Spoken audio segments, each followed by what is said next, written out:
Are you looking to start your first ever Great One grind here in the Hunter Call of the Wild, but not looking to get caught up in thousands and thousands of kills of misery because you picked the improper grind? Well, this, my friends, is most definitely the video for you. Because here in today's video, guys, we're going to be counting down the top 5 easiest Great One grinds here in the Hunter Call of the Wild in 2025. Now, real quick before we do dive in today, guys, if you go over to my YouTube channel homepage and you scroll down to where it says Great One Guides 2025, there I have a Great One guide, if not multiple, for dang near every single Great One species in the game. I believe the only one I'm missing as of today is tar, but Great One guides and just how-to videos in general are what I'm known for here on YouTube. And if you're looking for extremely detailed videos on pretty much any Great One grind, go ahead and check out the Great One Guides 2025 section on my YouTube channel, and there will be tons of videos in there that will help you with that. And without further ado, my friends, join the Discord for more help or questions. Feel free to drop a comment down below and let me know what you guys thought of the video, and without further ado, wasting no more of your time, let's go ahead and dive right into it.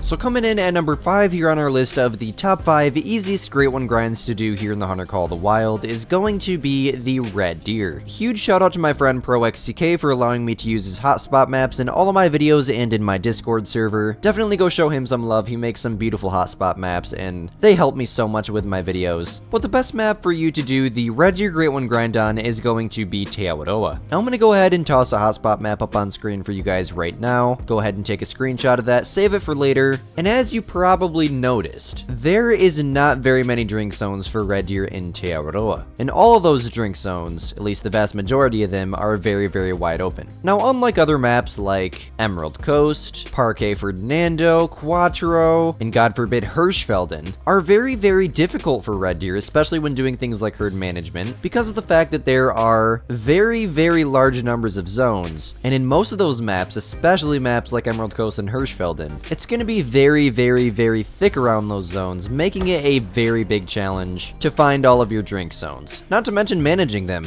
Now, Red Deer drink from 6 until 10 here in Teawaroa. There are class 6 species, but I do use the 300 on every deer that I do not need full credit on, meaning just normal deer that aren't rare and aren't diamond potential. I always shoot with the 300. The reason for this is because it takes them down way faster, and I eliminate the tracking process by literally hundreds of meters, saving me several hours throughout my grinds. The Red Deer Great One was my first ever Great One, the first ever grind that I did way back on the day in PlayStation 4, and with some of the Red Deer Great One overlays that you guys have seen on the video here in the last few minutes, you would have noticed that I was playing on PlayStation in those clips.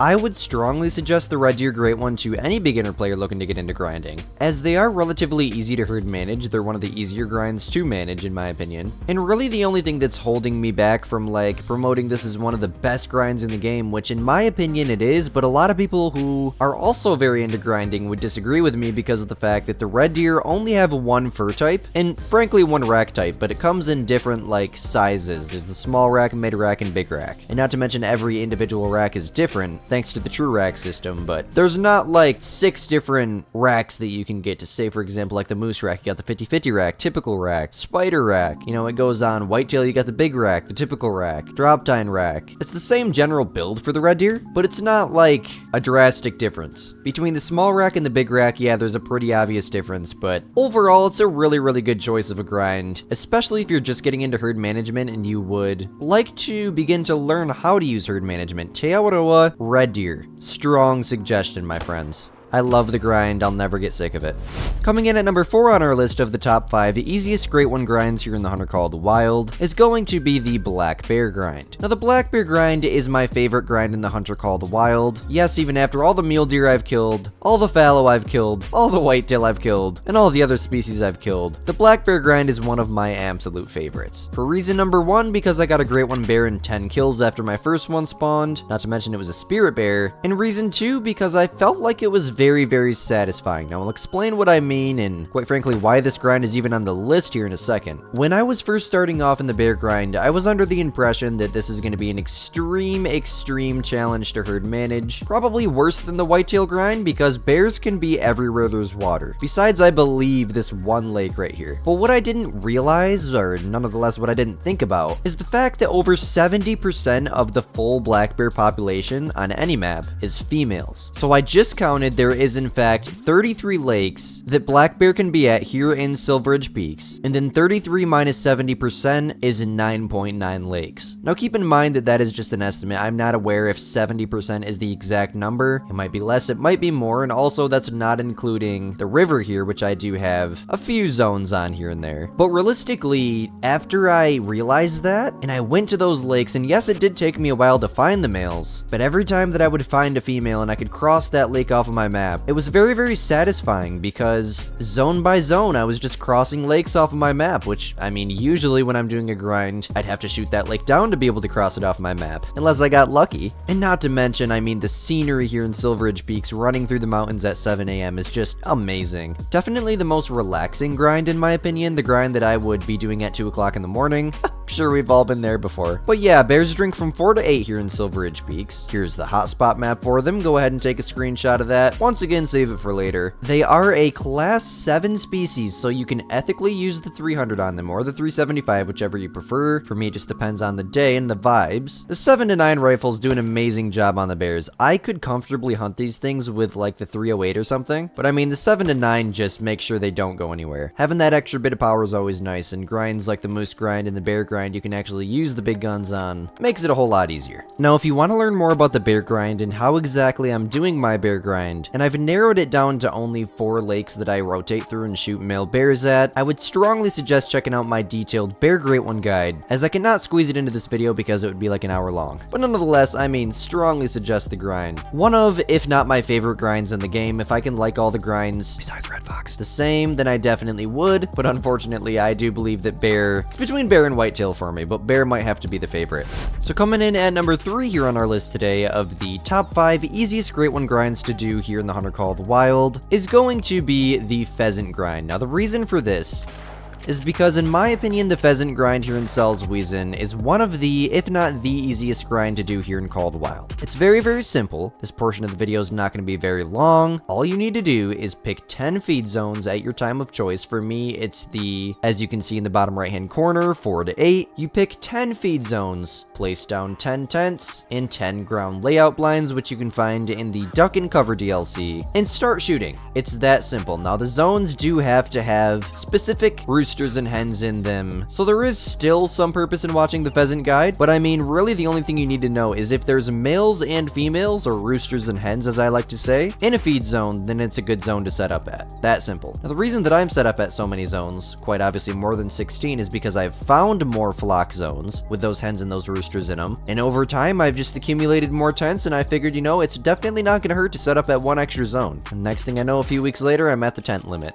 But yeah, this grind is very, very fun. It's like playing a first-person shooter game or something, rolling these birds out of the air. All you're gonna need is a shotgun and a 22. I don't really find myself using the 22 very much, but every once in a while I will use it. And the best map for the pheasant grind is obviously going to be Sceudule Park. And I believe it's really the only map that the 10 zone method works in for them, so keep that in mind. I've gotten 2 pheasant great ones out of this grind. Both of them were longer grinds for me, both closer to 1,000 kills. I believe one being like 1,300. But nonetheless, the grind is really, really fun. It doesn't get much more simple than find 10 zones and start shooting. I would strongly suggest it to anyone who wants a bird great one, as they are stunning.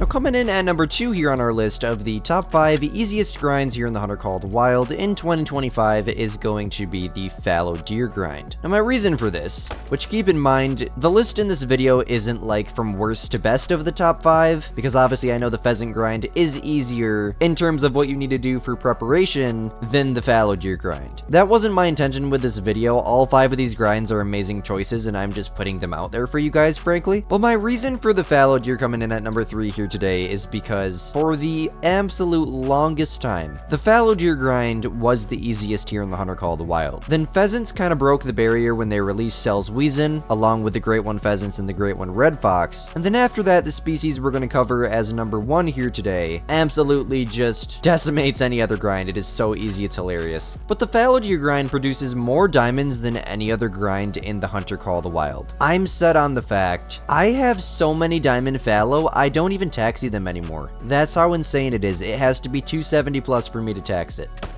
I have that many. And once again, the best map to do the Fallow Deer grind in is going to be here in Teawadoa. That's two very, very easy grinds in one map. In case you can't tell, I'd strongly suggest this map. And kind of the same thing that goes for red deer, there's not very many places that they drink at, making herd management a very, very easy task for the fallow deer. Now, fallow deer drink here in Teawadoa from 10 until 13. Here's their hotspot map, and they are a class 4 species, but once again, I do use the 300 on any just typical deer. If to say, for example, this were a trophy, I would switch to my 4 to 8 of choice, which today it's a 4 to 9 because it's the Malamur. And yeah, once again, I mean, if it's a good shot, I can just use a 4 to 8 and be comfortable with it, but it's just a habit for me to click on the 300 on my keyboard, and it just makes it to say, for example, that deer was giving me a weird angle. I shot it in the leg, it was shot with a 7 to 9 rifle, so therefore it will die. So yeah, I would strongly suggest the fallow deer grind. I've got over 100 diamond fallow deer, no super rare surprisingly, yet I can get a super rare whitetail when I only have like 30 diamond whitetail in total. RNG doing RNG things. And I've also gotten 3 great ones out of this grind.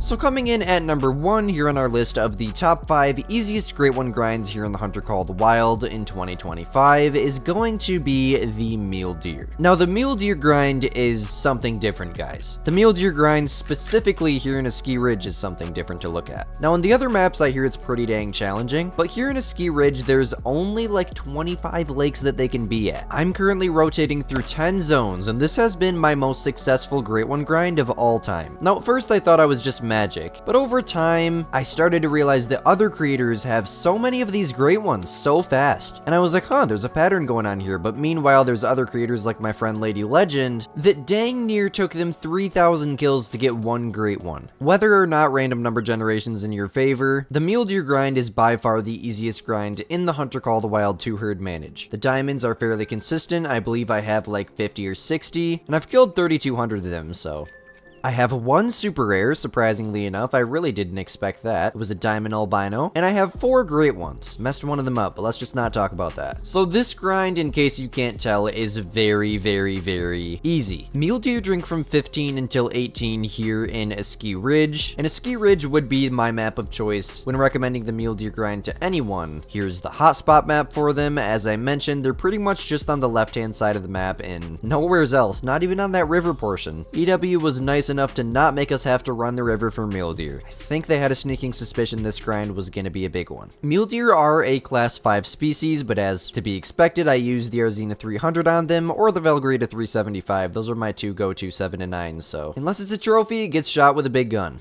To say the least. And overall, I would highly recommend the Mule Deer grind if you have the option to. If you can get 16 tents, 16 tripods, you can spend $11 on the Ski Ridge DLC. I guarantee you, if you set up, you watch my Mule Deer Great One guide, you're gonna be able to 100% spawn yourself a Mule Deer Great One. It might happen in 10 kills, it might happen in 10,000 kills. Herd management does not affect the rate at which Great Ones spawn. It's all luck, my friends. But hey guys, if you did in fact enjoy today's video, definitely let me know down below by smashing that like button and subscribing, as it is much appreciated, and YouTube tells me that over 80% of you guys are not subscribed to the channel. We're on the road to 10,000 subscribers. The goal was to reach 10k before the end of the year, and I definitely think we're gonna accomplish that. We're only a few hundred away, so do me a favor guys, hit that subscribe button if you haven't already, and as always, my name is Squid, you're watching Squidster Outdoors, and we'll see you in the next one. Peace out guys.